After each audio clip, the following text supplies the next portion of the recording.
Hey there, it's Blue from Blue Rest Health Coaching, and I'm so glad you're here because it has been such a beautiful, long President's Day weekend. I hope you've enjoyed it. I know some of you have gotten some snow. It's beautiful here in Phoenix, and you're welcome to come visit anytime.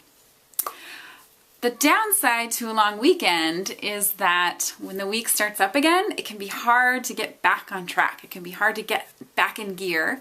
And I'm definitely speaking from my own experience here because I myself am finding it really difficult. As soon as I dropped my kids off yesterday, I knew there were all these things I wanted to accomplish and do with my business and with my home and just kind of catch up on all those things, including, actually, I hope that you've marked your calendar for March 5th because that is definitely one of the things that I'm working on, a really awesome gift that's coming for you. So make sure you block out that morning.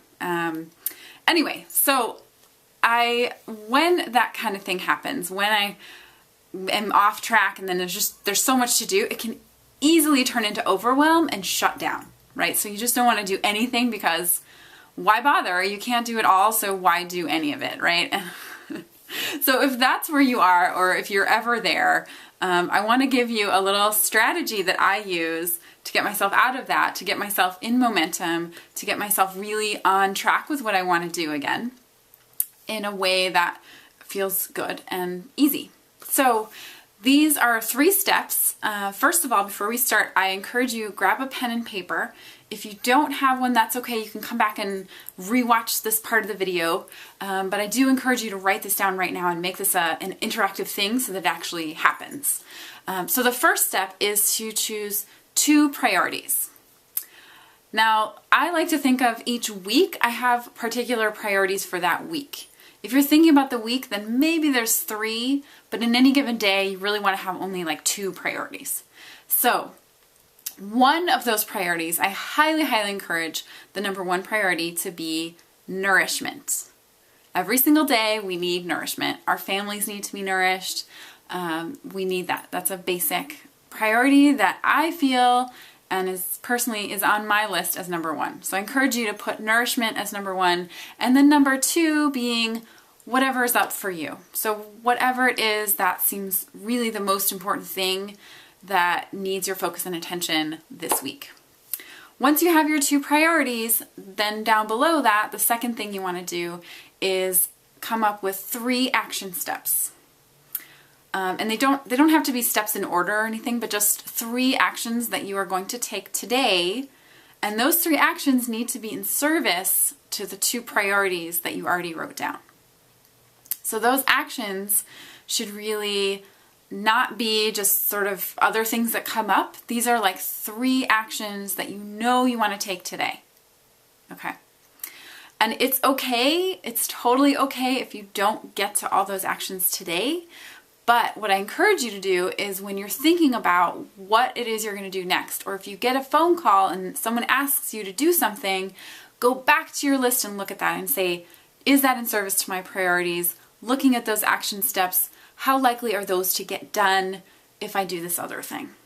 Now, sometimes that phone call is something very important and it needs to go to the top of your list, and that's fine.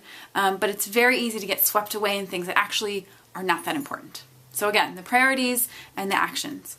The third step is to go ahead and say no to those other things. So like we were just talking about with that phone call, you really want to clear away the other things in your calendar, in your life, that are preventing you from really focusing on those priorities and to getting to those action steps. This is probably the trickiest step. Nobody likes this step, okay?